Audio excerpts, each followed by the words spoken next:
Advocate Bhudev Mahanandia का अभिवादन स्वीकार कीजिए। साथियों, 2024 इलेक्शन, क्या आप खुश हैं? आप क्या सोच रहे हैं? 2024 में बहुजन का राज आएगा या फिर मनुवादी का शासन कायम होगा? आप क्या सोच रहे हैं? बहुजनों का उद्धार होगा या मनुवादी यहां संविधान बदलने के लिए कामयाब होंगे? मनुवादी जोर शोर से ये बता रहा है इस बार 400 पार और संविधान को बदलना। भारत का लोग आज का तारीख में बीजेपी लीडर को ये सवाल पूछ रहे हैं, 10 साल में आप क्या किए हैं? सीजेआई चंद्रचूड़ जी ने ये बताया है कि न्यायपालिका पर कोई दबाव नहीं है। आकाश आनंद जी केंद्र की बीजेपी सरकार से हर किसी को सवाल करना चाहिए कि बीते 10 साल में अपने बीजेपी सरकार ने भारत के लिए क्या किया। बीजेपी वालों को जवाब देना ही होगा। आज देश में आर्थिक विषमता है। क्यों? गरीब और गरीब होते जा रहा है और धन्ना सेठ अमीर से और अमीर होता जा रहा है। महंगाई में आम जनता त्रस्त है। बेरोजगार से परेशान है युवा। अगर सवाल पूछते हैं तो पुलिस का लाठियां या जेल मिलता है। इलेक्टोरल बॉन्ड घोटाला करने वाले पार्टियों से सवाल पूछना चाहिए। ये पार्टी चंदा देने वाले धन्ना सेट्स के लिए काम करेगा या आम जनता के लिए काम करेगा? वैशाली में अब और इस बार बहुजन समाज का भागीदारी होगा। शंभू कुमार। साथियों, खबर को विस्तार से जानने के लिए आप हमारा साथ जुड़े रहिए। अभी तक आप हमारा चैनल को सब्सक्राइब नहीं किए तो काइंडली सब्सक्राइब कीजिए। भैसा पीपुल, भैसा बहुजनों को बचाना हम सबका जिम्मेदारी है। हमारा ये कोशिश रहता है बहुजनों के बारे में आपका सामने खबर देना, संविधान का जानकारी देना, दलितों महापुरुषों का विचार को आप लोगों का पास पहुंचाना हमारा प्राइमरी रिस्पॉन्सिबिलिटी बनता है। इसीलिए हमको ज़्यादा मेहनत करना पड़ता है। मैं आप लोगों से कुछ दिन तक दूर रहा क्योंकि पर्सनल कुछ परेशानी के कारण। साथियों, आज भारत का हर कोई लोग बीजेपी लीडर से पूछने लगे हैं। इलेक्शन आ चुका है। वोट मांगने के लिए जब बीजेपी लीडर गांव जा रहे हैं, लोग उन्हें खुला प्रश्न पूछ रहे हैं, 10 साल में आपने क्या किया है? भारत के लिए क्या दिया है? जवाब नहीं मिल रहा है। जब हम बीजेपी का शासन का पन्ना को उठाकर देखते हैं तो लोगों को मिल रहा है हिंदू मुस्लिम नफरत, ईवीएम घोटाला, इलेक्टोरल बॉन्ड का घोटाला। करप्टेड जितने भी लोग हैं बीजेपी जैसा वॉशिंग मशीन में साफ हो जाते हैं। महंगाई दिन भारत में बढ़ा है। रुपया कमजोर हो गया है। डॉलर ताकतवर हुआ है। जो बीजेपी वाले ने जिस गांवों को गोद में लिए हैं वो मर चुका है।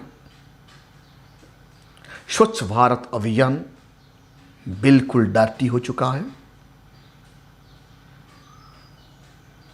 योजना एक बार गैस दोबारा भरने के लिए किसी का पास पैसा नहीं है। आयुष्मान योजना, मेडिकल में दवाई नहीं मिल रहा है। बुलेट ट्रेन रास्ते में रुक गया है। 1 इंच भी आगे बढ़ नहीं पा रहा है। मिला है लोगों को सिर्फ धर्म के नाम पर दंगाई, नफरत और भारतवर्ष में बेरोजगारी। जब ये प्रश्न का सवाल जो कोई भी सत्तारूढ़ दल को प्रश्न पूछता है तो उन्हें जेल या लाठियां मिलता है। साथियों, अब भारत का लोग डरने वाले नहीं है। डर का एक सीमा होता है। अब किसी को भी ज़्यादा डराते हैं तो अपने आप वो डर बंद हो जाता है। लोग अब ना ईडी से डर रहे हैं, ना सीबीआई से डर रहे हैं, ना पुलिस से डर रहे हैं। लोग डर रहे हैं तो सिर्फ ही सिर्फ संविधान से। सीजेआई आजकल भारत सर्वोच्च न्यायालय को दबाव डालने के लिए 600 से ज़्यादा वकील ने जो पत्र लिखे हैं, ये प्रो मनुवादी एडवोकेट है। इसीलिए सीजेआई भारत का chief justice of India Chandrachud साहब ने कहते हैं न्यायपालिका पर कोई दबाव नहीं है। उलट बार एसोसिएशन के वकील दबाव बनाने की कोशिश कर रहे हैं। चंद्रचूड़ जी ये भी बताते हैं हमारा कंधा मजबूत है। सोशल मीडिया क्रिटिसाइज सबको एंडोरेंस करने की क्षमता सीजेआई का पास है, लेकिन हमारा ये उम्मीद नहीं है वकालत पैसा में रहने वाले लोग ऐसे प्रेशर डालेंगे। ये न्यायपालिका के लिए अच्छा संकेत नहीं है। साथियों, आज भी कुछ मनुवादी सोच रखने वाले वकालत पैसा का लोग भारत का संविधान को मिटाना चाहते हैं। आकाश आनंद जी केंद्र की सरकार या बीजेपी सरकार पर हमलावर हो गए हैं। उन्होंने ये बताया है सरकार से हर किसी को सवाल करना चाहिए। सवाल क्या है कि बीते 10 साल में बीजेपी वालों ने भारत के लिए क्या किया है। ये जवाब का आंसर बीजेपी को देना ही होगा। आकाश आनंद जी बोलते हैं बीजेपी वालों को जवाब देना ही होगा। आज देश में आर्थिक विषमता क्यों है? भारत के संविधान का आर्टिकल 14 में इकोनॉमिक इक्वालिटी का बात आता है। जब से मनुवादी सरकार 10 साल से सत्ता में आए उसी दिन से देश में इकोनॉमिक इनइक्वालिटी ज़्यादा बढ़ गया है।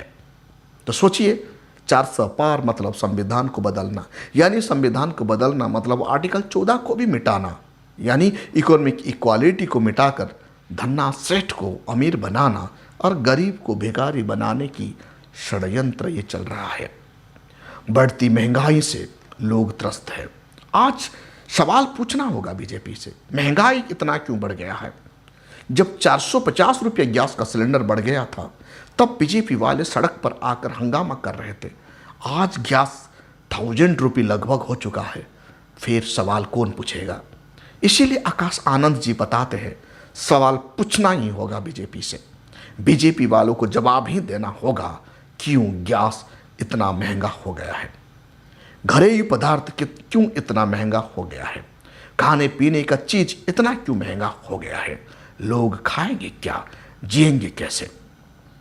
आर्टिकल 21 के तहत जो right to life and personal liberty होता है, महंगाई बढ़ जाने से लोगों को जीवन बचाने के लिए जो खाना, जो प्रोटीन, जो कैल्शियम, जो विटामिन आवश्यकता है वो नहीं मिलेगा। तो इसके लिए जिम्मेदारी कौन है? ये प्रश्न का जवाब बीजेपी को देना ही होगा। क्यों गरीब और गरीब होते जा रहा है? क्यों धन्ना सेठ अमीर से और अमीर होते जा रहा है? इसका जवाब बीजेपी को देना ही होगा। इसका जवाब मनुवादियों को देना ही होगा। इसका जवाब सत्ता में बैठे हुए लोगों को देना ही होगा। आकाश आनंद जमकर दहाड़ते हुए ये बताते हैं। साथियों, ये सही है, आज गरीब गरीब हो गया है, ज़्यादा गरीब हो गया है। धन्ना सेठ अमीर से अमीर हो रहा है। कोरोना पीरियड में भी धन्ना सेठ का प्रॉपर्टी 1000 गुना बढ़ गया है। महंगाई में आम जनता त्रस्त है। ऑर्डिनरी सिटीजन को कौन सुरक्षा देगा? आर्टिकल 14, आर्टिकल 21, आर्टिकल 19 जैसे अहम आर्टिकल सरकार को रोड़ा बन रहा है। इसीलिए सरकार इस बार 400 पार का नारा दे रहा है, क्योंकि उन्हें संविधान बदलना है। संविधान बदल देने से कोई प्रश्न पूछ नहीं पाएगा, क्योंकि आर्टिकल 19 ओमिट कर देंगे तो जवाब प्रश्न कोई भी नहीं पूछेगा और मनुवादी सरकार जवाब नहीं देगा। बेरोजगार से लोग परेशान है, युवा परेशान है, इसका जवाब कब मिलेगा? ये प्रश्न युवा को पूछना ही होगा। आकाश आनंद उनका स्पीच में बताते हैं। अगर सवाल पूछना है तो पुलिस का लाठी मिलता है, नहीं तो जेल मिलता है, यह हकीकत है। बहुजन समाज का युवा, कोई भी भारत का सिटीजन सत्तारूढ़ दल को जब सवाल पूछता है तो उन्हें जवाब में लाठी, पुलिस का लाठी या जेल मिलता है। डेमोक्रेसी ऐसा नहीं चलता साहब। डेमोक्रेसी लोगों के लिए, लोगों का द्वारा, लोगों के लिए ही ये चलता है। For the people, by the people, of the people है। लेकिन आज ये डेमोक्रेसी डिक्टेटरशिप बनते जा रहा है। जवाब देना ही होगा बीजेपी सरकार को इलेक्टोरल बॉन्ड के बारे में। जवाब देना ही होगा तमाम पॉलिटिकल पार्टियों को जो इलेक्टोरल बॉन्ड का घोटाला किए हैं। साथियों, एक ही पॉलिटिकल पार्टी को छोड़कर भारतवर्ष में हर कोई पॉलिटिकल पार्टी इलेक्टोरल बॉन्ड का घोटाला किया है। ये सवाल का जवाब तमाम मनुवादी पार्टियों को देना ही होगा। सिर्फ बसपा ही ऐसा एक पॉलिटिकल पार्टी है जो 1 रुपया भी इलेक्टोरल बॉन्ड से नहीं लिया है।